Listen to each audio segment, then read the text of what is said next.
BRS working president KTR ఆదేశాలతో MLA చింత ప్రభాకర్ సూచనలతో సంగారెడ్డి జిల్లా ఇన్ఛార్జ్ పడాల సతీష్ అన్న జిల్లా కోఆర్డినేటర్ రాజేంద్ర నాయక్ పిలుపు మేరకు సదాశివపేట పట్టణంలో మైనారిటీ గురుకుల బాలుర పాఠశాలను నియోజకవర్గ అధ్యక్షులు పెద్దగొల్ల శ్రీహరి ఆధ్వర్యంలో సదాశివపేట పట్టణ మరియు మండల అధ్యక్షులు పాండు నాయక్, రోషన్ నాయకులు అక్షయ్, తరుణ్, నాజర్, నవీన్లతో కలిసి సందర్శించి తనిఖీ చేశారు.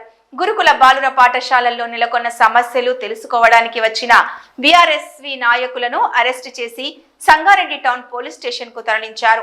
ఈ మేరకు బీఆర్ఎస్వి గురుకుల బాటలో కార్యక్రమంలో భాగంగా ఈరోజు సంగారెడ్డి జిల్లాలోని సదాశివపేట మండలంలో జ్యోతిరావు పూలే గురుకుల పాఠశాలకు వెళ్ళడం జరిగింది. అక్కడ ప్రిన్సిపాల్ గారు గేట్లు క్లోజ్ చేయించి పోలీస్ వాళ్ళని పిలిపించి మా విద్యార్థి విభాగం నాయకులను అరెస్ట్ చేయించారు.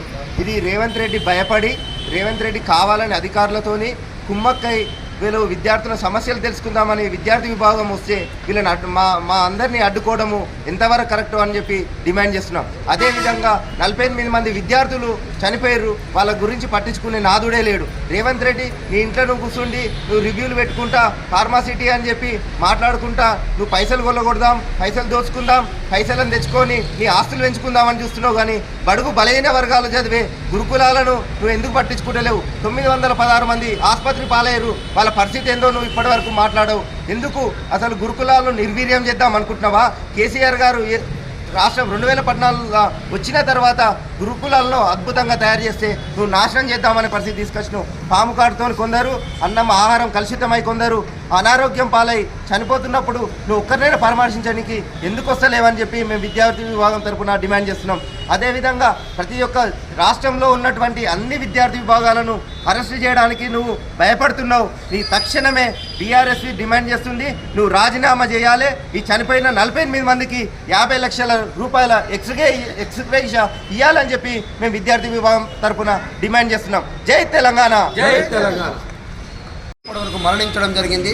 అందులో భాగంగా గౌరవ కేటీఆర్ గారు గురుకులాస్ను మనం స్థాపించడం ఎందుకు విద్యార్థులు చనిపోతున్నారు ఈ కాంగ్రెస్ ప్రభుత్వం వచ్చాక అంట అని చెప్పేసి గురుకులాస్ల సందర్శన చేసి ఫుడ్ పాయిజన్ ఎందుకు జరుగుతుంది అనేటువంటిది తెలుసుకొని సమస్యను మాకు వివరిస్తే రాబోయేటటువంటి అసెంబ్లీ సమావేశాల్లో దాన్ని ఎండగట్టి ఈ ప్రభుత్వ మెడలు వంచి గురుకులాలను మంచి మార్గంలో నడిచేటట్టు చేస్తామనేటటువంటి సంకల్పంతో మాకు ఆదేశిస్తే మేము గురుకులాస్లో ఉన్నటువంటి సమస్యలు తెలుసుకుందామని చెప్పేసి పోతే ఈరోజు సంగారెడ్డి జిల్లాలో సంగారెడ్డి పట్టణంలో ఉన్నటువంటి ఒక హాస్టల్కి వెళ్ళినట్లయితే అక్కడ వార్డెన్ గారు అక్కడ ఉన్నటువంటి ప్రిన్సిపాల్ గేట్లు క్లోజ్ చేపించేసి పోలీసులకు సమాచారం ఇచ్చి ఈరోజు మాకు అరెస్ట్ చేయడం జరిగింది.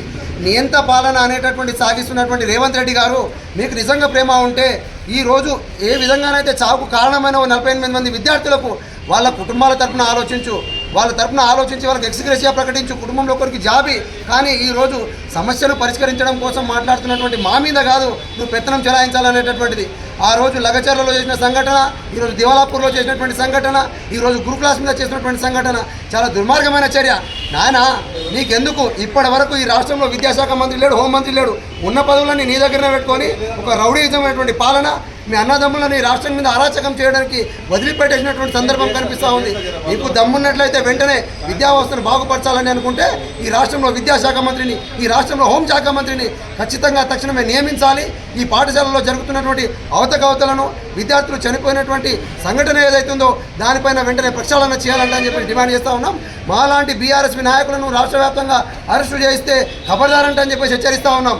ఎందుకనంటే మేము స్థాపించినటువంటి గురుకులాలు మంచిగా ఉండాలని కోరుకుంటున్నాం. కేసీఆర్ నేతృత్వంలో ఎవరెస్ట్ శిఖరం ఎక్కిరు మా విద్యార్థులు. కానీ నీ కార్యక్రమంలో నీ ప్రభుత్వం వచ్చాక చావున బారిన పడతా ఉన్నారు. ఈరోజు పరిస్థితి చూసుకున్నట్లయితే అధ్వానంగా అయింది. నీకు నిజంగా బడుగు బలైన వర్గాల ఎస్సీ ఎస్టీ బీసీ మైనార్టీల మీద ప్రేమ ఉంటే తక్షణమే ఈ గురుకులాల మీద విచారణ చేపట్టేసి ఈ చావుకు కారకులైనటువంటి అధికారులపైన చర్యలు తీసుకొని ఈరోజు గురుకులాలను బాగా నిలిచాలంట అని చెప్పేసి డిమాండ్ చేస్తూ ఉన్నాం. మేము సందర్శించిన స్కూల్లో ఉన్నటువంటి ప్రాబ్లమ్స్ మేము ఖచ్చితంగా మెమోరాండం తయారు చేసి కేటీఆర్ గారికి ఇస్తాం.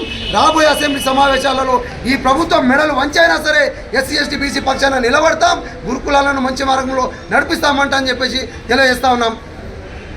జై భారత రాష్ట్ర సమితి గౌరవ వర్కింగ్ ప్రెసిడెంట్ శ్రీ కేటీఆర్ గారి పిలుపు మేరకు బీఆర్ఎస్వి గురుకుల బాట కార్యక్రమంలో భాగంగా రెండో రోజు ఈరోజు స్థానిక ఎమ్మెల్యే చింత ప్రభాకర్ గారి సూచనలతో అదేవిధంగా మన జిల్లా ఇన్ఛార్జ్ సతీష్ అన్న గారి, అదేవిధంగా జిల్లా కోఆర్డినేటర్ రాజేంద్ర నాయక్ గారి పిలుపు మేరకు ఈరోజు మేము సంగారెడ్డి నియోజకవర్గంలో గురుకుల కస్తూర్బా పాఠశాల సందర్శనానికి వెళ్ళడం జరిగింది. కానీ ఈరోజు మేము వెళ్ళే సమయానికే అక్కడికి పోలీసులు వచ్చి మమ్మల్ని అరెస్ట్ చేసి ఇక్కడికి పోలీస్ స్టేషన్ తీసుకురావడం జరిగింది. గురుకులాలు సందర్శిస్తే ఈ ప్రభుత్వానికి భయం ఎందుకు? ప్రభుత్వంలో అసలు విద్యాశాఖ మంత్రి లేదు, మొత్తం ఒక లా అండ్ ఆర్డర్ కూడా లేదు.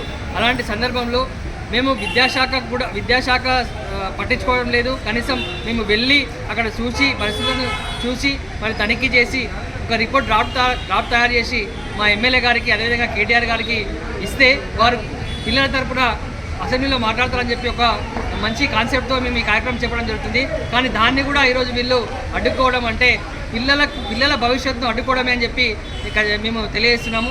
ఈ అక్రమ అరెస్టులను మేము నిరసిస్తూ ఈ అక్రమ అరెస్టులతో ఉద్యమాన్ని ఆపేయారని చెప్పి తెలియజేస్తున్నాను. జై తెలంగాణ, జై తెలంగాణ, జై కేసీఆర్.